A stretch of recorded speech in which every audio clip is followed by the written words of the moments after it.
Diz assim a palavra do Senhor: depois disso, o Senhor designou outros 70 e os enviou de 2 em 2, para que procedessem em cada cidade e lugar aonde ele estava para ir. E lhe fez a seguinte advertência: a seara é grande, mas os trabalhadores são poucos. Rogai, pois, ao Senhor da seara que mande trabalhadores para a sua seara. Ide, eis que eu vos envio como cordeiro para meio de lobos. Não leveis bolsa, nem alforge, nem sandálias, e a ninguém saudeis pelo caminho. Vamos orar? Senhor, nós somos gratos pela Tua palavra lida, somos gratos por tudo que o Senhor nos permitiu fazer até esse momento, pelos louvores cantados, pela Tua palavra lida, pela presença do Senhor em nosso meio. Pedimos agora que o Senhor nos ilumine através da palavra lida, o que nós vamos estar tentando de entender um pouco mais relacionado a missões e esse chamado que o Senhor tem para as nossas vidas. Abençoe a Tua igreja, em nome de Jesus. Amém. O texto começa depois disto. Depois disso o quê? Um dever de casa para a igreja. Lucas 10, Lucas 9, a parte final, de 57 a 62. É muito importante entender esses versículos anteriores, porque é um desafio para o chamado missionário, que aplica não somente para um chamado longe, mas para um chamado também perto. São desculpas ou problemas que o ser humano ele coloca para resistir o chamado de Deus. Por exemplo, uma delas que é citada no versículo de 9, 57, 58, eu vou enterrar, deixa que eu enterro o meu pai. Eu não vou seguir, vou enterrar o meu pai primeiro. Esse enterrar pai ali, não é simplesmente porque ele já está morto. Simplesmente é porque ele quer estar um tempo até que o pai faleça e ele enterre o pai para depois ele obedecer ao chamado de Deus. E isso não pode acontecer nas igrejas, na nossa vida como cristão. Nós temos que ter uma vida prática. Então ele está falando, depois disso, daqueles diálogos anteriores, o Senhor ele designou outros 70. Tem algumas versões de Bíblia que fala 72, e talvez confunde a mente das pessoas. Mas isso não vem ao caso, não é um fato relevante. Porque, na verdade, o que esses 70, alguns estudiosos querem fazer, é uma comparação com Gênesis 10, quando falam de 70 tribos, ou de 70 localidades, e aquela ideia da evangelização de todas as nações. Então, não é somente uma parte próxima, mas todas as nações. O evangelismo ele tem que ser feito simultaneamente aqui e em todas as partes do mundo. Então, essa é a ideia de enviar. Designou 70. 70 foi realmente uma forma prática enviada, mas com uma simbologia às nações que deveriam ser alcançadas também. Seguindo o texto, nós vamos ver que ele enviou de 2 em 2. E às vezes nós perguntamos, por que de 2 em 2? Podia ser um. Ia ser mais rápido, ia alcançar mais gente. Então, 2 fatores devemos entender nesse texto aqui. O primeiro é aquele companheirismo, o apoio mútuo em fazer a obra do Senhor. Não é mais fácil, tenta pensar numa forma prática aqui de evangelismo pessoal. Quando você vai fazer uma visita, pensando em evangelismo aqui hoje, você indo com alguém, não vai ter um peso maior do que vocês só. Então existe uma proteção e existe um apoio mútuo no envio de Jesus de 2 em 2, os discípulos anteriormente, e nesse caso aqui, os 70. O outro segundo fator importante que devemos entender aqui é simplesmente a forma da cultura, é algo cultural no povo de lá, que é o testemunho válido. Naquela época, ou na cultura daquela região do Oriente Médio, precisa de uma pessoa mínima para testificar daquilo que foi falado, para ter valor. Então, no momento que se prega a palavra de Deus, que abre o caminho, simplesmente uma outra pessoa estaria confirmando, dando valor na pregação ali. Muitas vezes lemos a Bíblia sem nos pegar detalhes, falamos, mas por que foi isso? Não é verdade? Então, a ideia do que eu queria passar aqui, antes de trabalhar a parte central do texto, é fazer entender que a missão do Senhor ela é especial, Ele tem um especial para nós. Muitas vezes pensamos em missões ou em missionário muito longe. Você é um missionário potencial nas mãos de Deus. É só você obedecer e seguir as verdades que o Senhor tem para você aqui. Ontem nós falamos para os jovens isso. A importância da pregação do Evangelho, onde? Aqui, em Uberaba. Nas cidades circunvizinhas, nos lugares aqui próximos. O problema é que a gente tem delegado isso para alguns.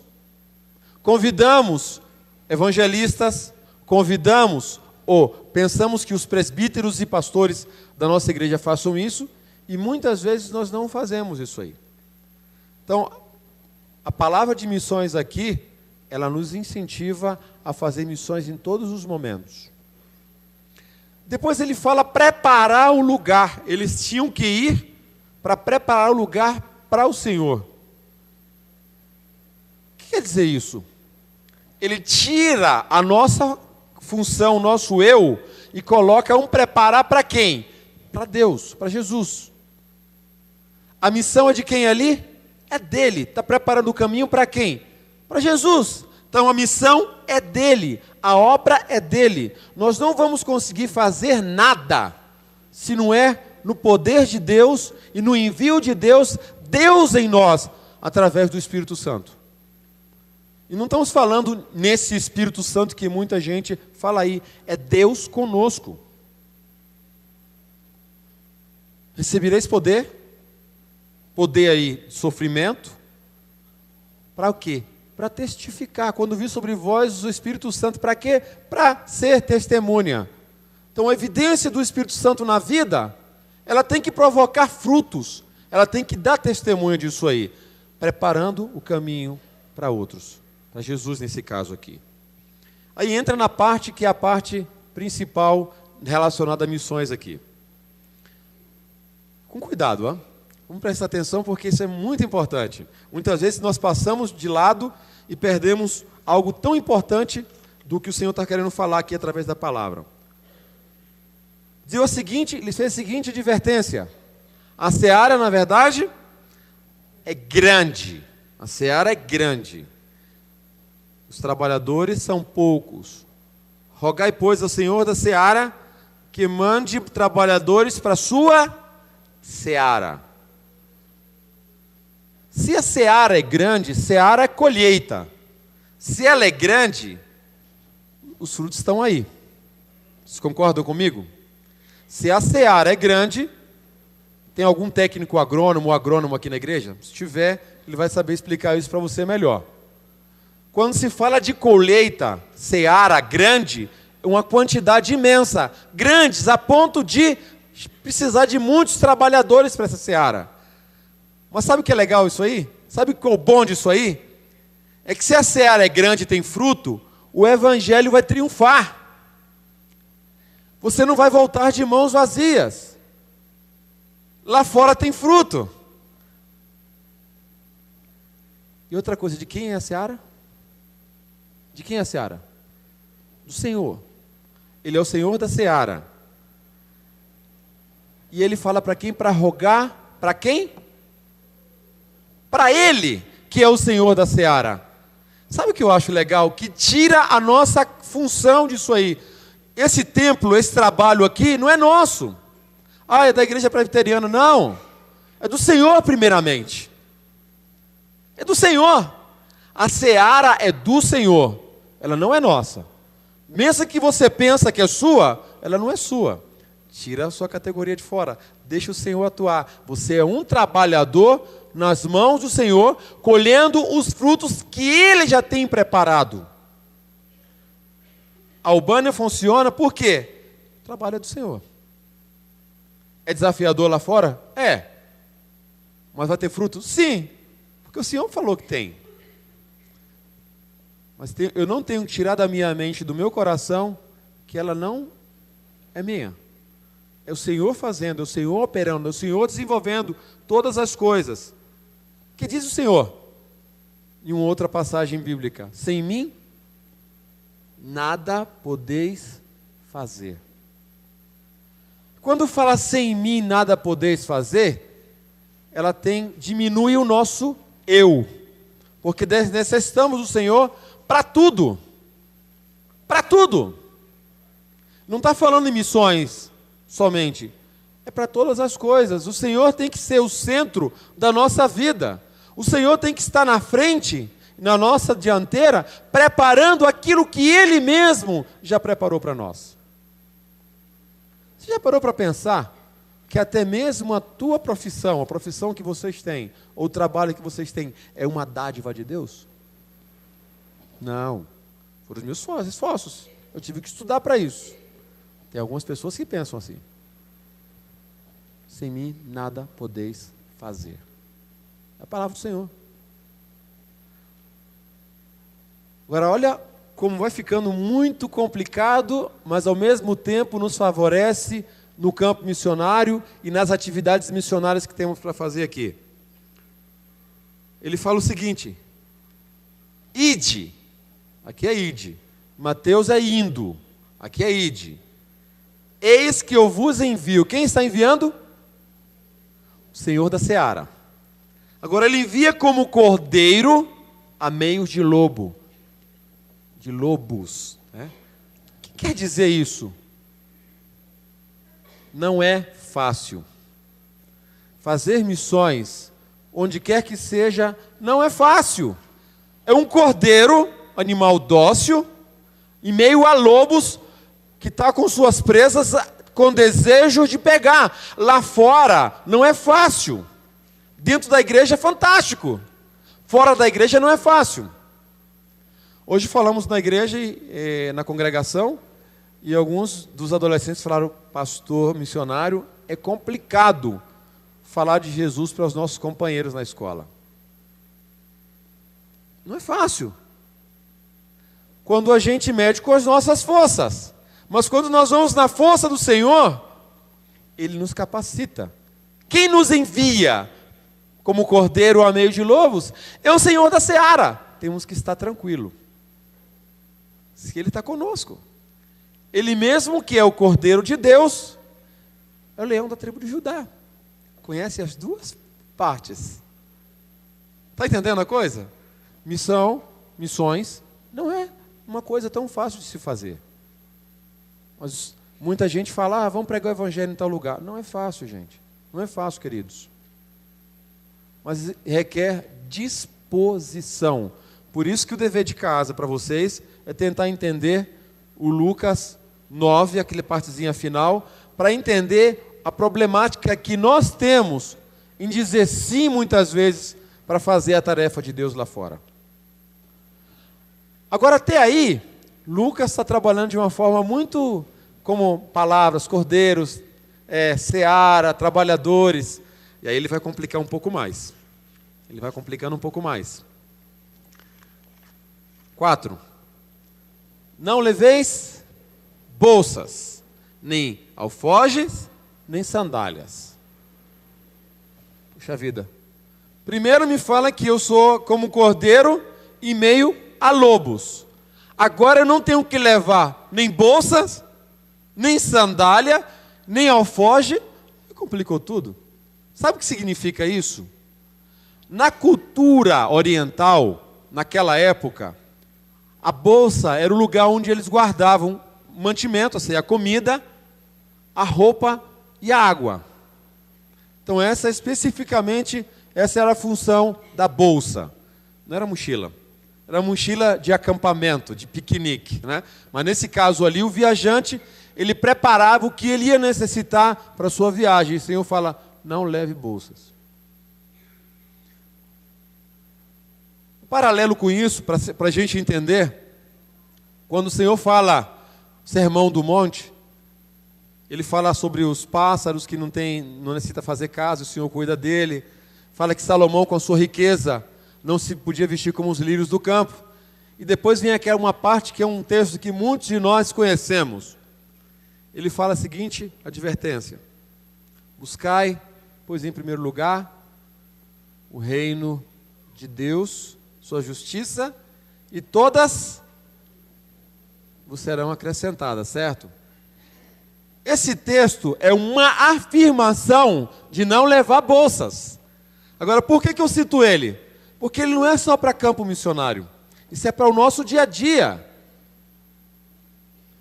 A Bíblia fala que o cristão jamais vai mendigar o pão. Vocês concordam comigo? Em meio à crise que nós estamos passando no Brasil, o Senhor não tem estado conosco? Temos ou não?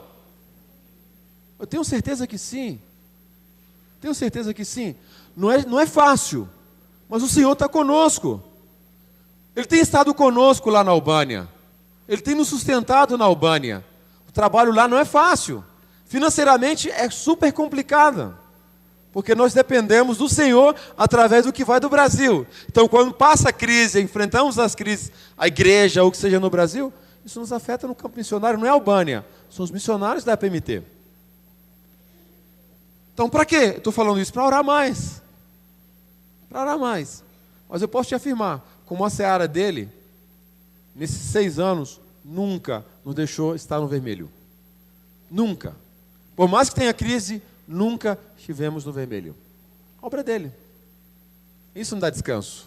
A seara é grande, mas ele é o Senhor da seara. Ele é quem nos sustenta ali.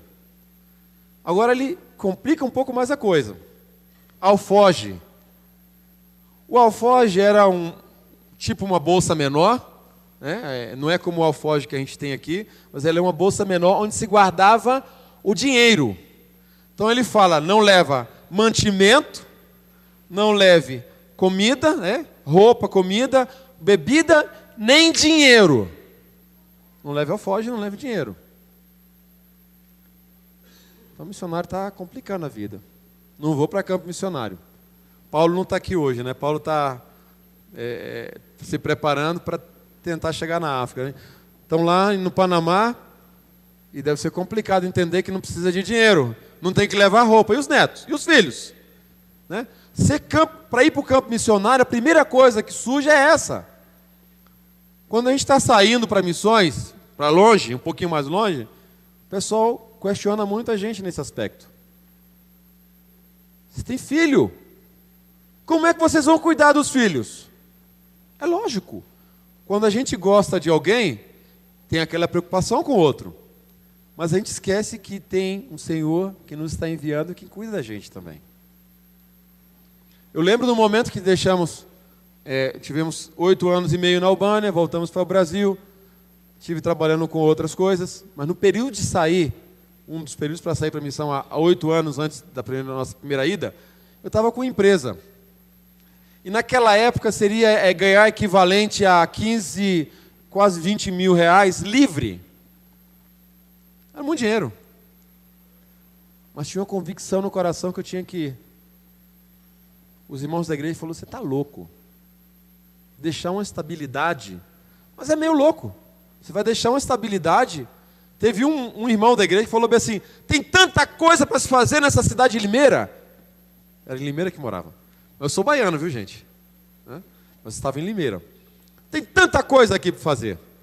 Por que não faz aqui? Eu falei, mas a gente está fazendo como igreja. E lá necessita. O Senhor está me impactando o coração para ir para ali.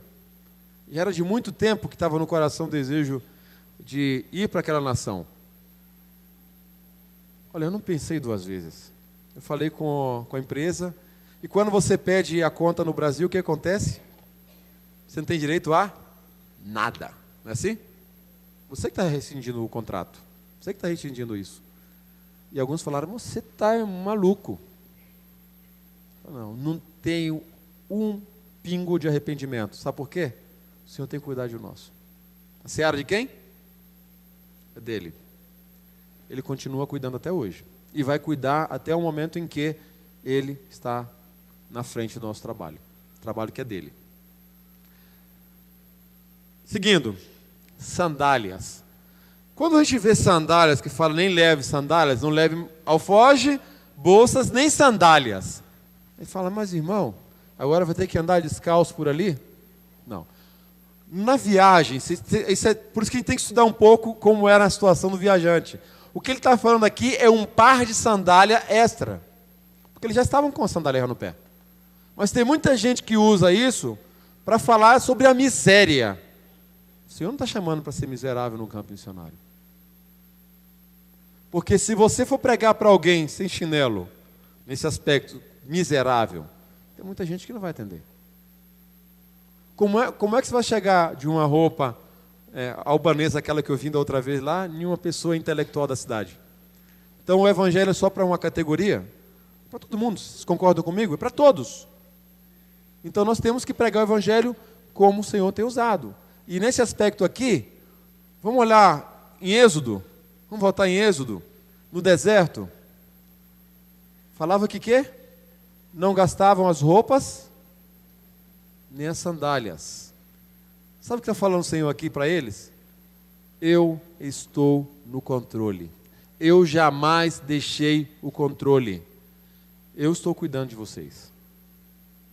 E quando ele fala a vocês, somos nós que estamos lá, mas são de vocês também, gente. Igreja, queridos, de vocês. Porque se o Senhor não cuida, a nossa vida vai a uma ruína. Vocês concordam comigo? Se o Senhor não está na frente, vai à ruína. Se o Senhor não está na frente dos nossos negócios, vai à ruína. O Senhor tem que estar na frente. Eu tenho força. Você não é um super-homem. Você não é autossuficiente. Você depende de um Deus. Se você não estiver dependendo desse Deus, eu posso afirmar para você, seus negócios não vão ir muito bem. Eles estão contados. Mas no mundo, lá prosperam. O pessoal sempre falou isso na Bíblia também. Mas o justo continua vivendo por fé. Essa foi a palavra falada no Antigo Testamento quando os babilônios iam atacar. E um profeta falou, o que o povo está falando? Eles vão estar atacando a gente. O justo vive por fé. Quando o justo vive por fé, não é somente no cuidado material, é em todos os aspectos da nossa vida. Agora vem a parte que eu, terminando, gostaria de concluir. São duas partezinhas, a gente já chega no final porque está no tempo avançado. Ele termina falando uma parte que muita gente reclama. A ninguém saudeis pelo caminho. Forte, né? A ninguém saudeis pelo caminho. Então, como que eu vou evangelizar? Ali na Albânia eu estaria perdido. Porque o saudar alguém é uma oportunidade para evangelizar. Mas naquela cultura oriental, a saudação não era tão fácil, não era tão rápida. Na Albânia eu já vejo complicado. Naquela região é pior ainda. Quem esteve lá sabe disso aí. Hoje você encontra alguém na rua, você fala, tudo bem? A família está bem? O pessoal, legal, tudo bem, tchau. Não é assim? Você pode cumprimentar alguém assim na rua aqui? Não. Depende da pressa, você fala, oi. A gente se fala depois, tudo bem, tchau. Na Albânia, não pode fazer isso. Na Albânia você tem que deter um pouco, e no Oriente Médio, pior ainda. Você tem que falar como é que você está, como é que está a sua família, como é que está a sua saúde. Se tiver cachorro, seu cachorro. Tem que começar a perguntar as coisas. E ele vai perguntar tudo para você. No mínimo vai demorar um pouquinho de tempo. Mas o que esse texto está falando aqui é a urgência da pregação do Evangelho. E se a gente perde muito tempo cumprimentando alguém, tem uma outra pessoa que vai perder a oportunidade de conhecer do Evangelho. Eu gosto de colocar essa categoria no evangelismo de hoje, no dia a dia, é como nós investimos na pregação do Evangelho no nosso dia a dia. Muitas vezes, investimos um longo tempo com uma só pessoa e ainda frustramos porque não houve um resultado. Não acontece? Isso aconteceu comigo. Na Bahia, eu com uma pessoa que eu queria muito, colega de classe, eu investi um tempo longo evangelizando só aquela pessoa. E os outros? Não são importantes? E não acontece isso conosco muitas vezes? Nós pregamos o evangelho para uma só pessoa e estamos cômodos. E chegamos para o pastor e ainda falamos para o pastor, para o conselho da igreja. Estamos pregando o evangelho. É uma pessoa, mas estamos pregando. E as demais? E as demais pessoas? Há uma urgência. E temos que pregar para o máximo de pessoas possível. Termino com essa frase. Um texto bíblico. Conhecereis a verdade... Como? A palavra conhecer, certo? Conhecereis a verdade. O grande problema é que nós não conhecemos muitas vezes a verdade. Perdão. Nós não buscamos conhecer a verdade. A palavra ali conhecer é relacionar, é ter intimidade com a palavra. A pergunta que eu tenho, você não precisa responder para mim, mas responda para você mesmo. Quanto tempo você gasta relacionando com a palavra do Senhor? Conhecereis a verdade? A palavra conhecer ali é a mesma palavra que no Antigo Testamento o casal se conhecia e tinham filhos. E você não tem filhos se você não tem intimidade. Falando para os casais, para os matrimônios. Certo? Relacionamento. Conhecer, a ponto que essa palavra provoque frutos em você e através de você gere outros. E se a gente não conhece a palavra, nós sabemos da palavra. Esse é o grande problema. Tem muitos sabedores da palavra de Deus e poucos conhecedores da palavra de Deus. Porque se você conhece, você é um vencedor em Jesus.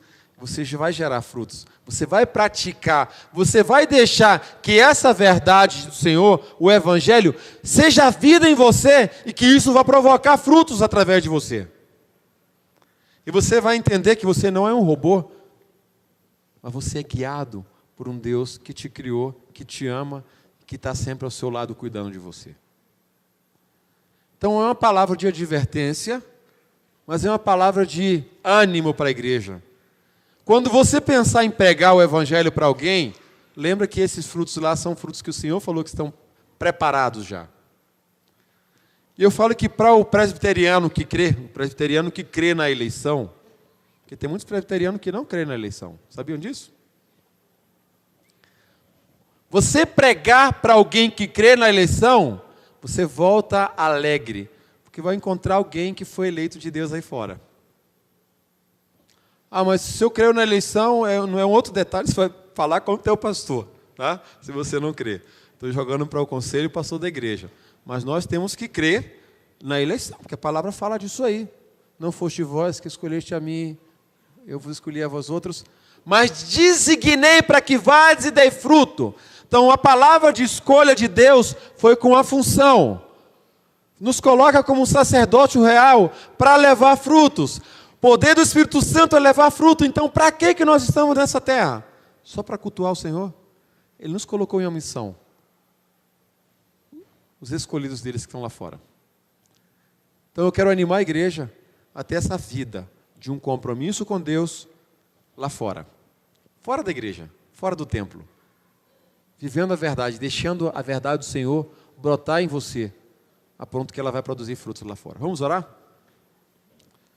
Nós somos gratos pela Tua palavra, Senhor. Somos gratos porque ela nos desafia, mas ao mesmo tempo ela nos dá um conforto. Porque é um desafio sabendo que o Senhor, que é o Senhor da seara, está conosco todo momento. Nos envia, mas está conosco. Nos envia com aquela certeza que tem frutos lá fora. Nos envia com aquela certeza que o Evangelho vai triunfar sempre. Só pedimos a sua graça, Senhor, a sua ajuda, a sua proteção. E que o Senhor possa nos levantar como missionários. Não somente missionários que vão interceder para a causa do Senhor, ou missionários que vão estar enviando economicamente algum tipo de oferta, mas missionários que vai estar na disposição de ser usado por Deus na pregação do Evangelho, na cidade de Uberaba, nos lugares onde o Senhor tem desafiado e até os confins da terra. Cuida da tua igreja, Senhor. Cuida da liderança da sua igreja, o pastor, o conselho da igreja, para que eles possam seguir conduzindo de uma forma muito boa, como o Senhor tem feito até agora essa igreja aqui. E te louvamos, porque o Senhor está conosco sempre. Em nome do Senhor Jesus. Amém.